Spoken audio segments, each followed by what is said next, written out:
Paul Oakes. I've actually been retired for 14 years. I used to be an electrical engineer. Before I had my first operation, I used to play a lot of squash and did a lot of sport, which I think attributed to the first injury. And subsequently, since I've had that first operation, I play a lot of golf. So at the moment, I've still been very active for the last 17 years. I do a lot of walking. I'm a dog. I walk twice a day. So basically, you know, the hip, the first replacement, has had a lot of activity on it. And as I said to you, after it had, all the healing process had gone through, you forget you've got a replacement hip.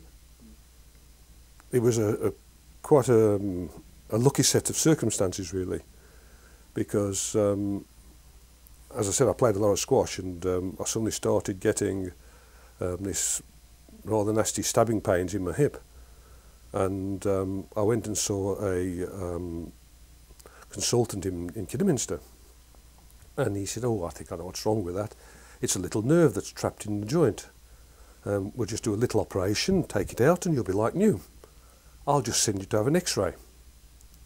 I went down to have an X-ray, and he says, "Oh," he says, "you've got arthritis in the hip, and half the cartilage has disappeared. We can't do anything because you're too young." I mean, at the time I was about 42 years old. So I struggled on for maybe 3 years, and I got to a point where I couldn't walk 100 yards. And I went back and saw him, and I was 45 then, and that was in 91.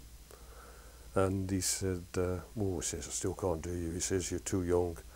You know, the average hip life of a conventional hip replacement is only 10 years, and at your age it won't be that long." He says, "But I do know someone in Birmingham who might be able to help you." And he then put me on to Mr McMinn. And I came up to his centre in Chadrow, spoke to him for about an hour, and he booked me in to have it resurfaced. It was like a jump in the dark, basically, because we had no idea how long it was going to last. We just sort of played it every day on its own. But as time went on, I got a feeling it was going to last a long while, because as all the muscles got strong again and everything else, I just got a feeling it was going to last a good length of time. And after that, really, it was a success, obviously, and I've never looked back. So in many ways, I was very lucky that the timing was perfect, really, because at the time when I went and saw him, he said, "Well, we've just started doing this replacement. We've no idea how long it's going to last, because we've only just started this, I think it was that year, but at least it will give you time." Well, 17 years isn't bad, is it? And I'm lucky now because he's been able to do the same again. He looked at the X-ray, and I mean, I can't see, but he said, "Oh," he said, "your bone structure looks good." He said, "I think I could put another resurface on that." That was his words. He said, we'll certainly give it a try." He said, "But we won't know until we look at it." And in fact, he said, "Of course, these days I've got, I think it was 4 different operations he could actually end up doing when he actually did the, did the procedure." Which, of course, again, 17 years ago, none of those were available. And as I said, when he actually did the operation, I mean, he came in and he was very pleased that he was able to do the original, or not original, but a resurfacing.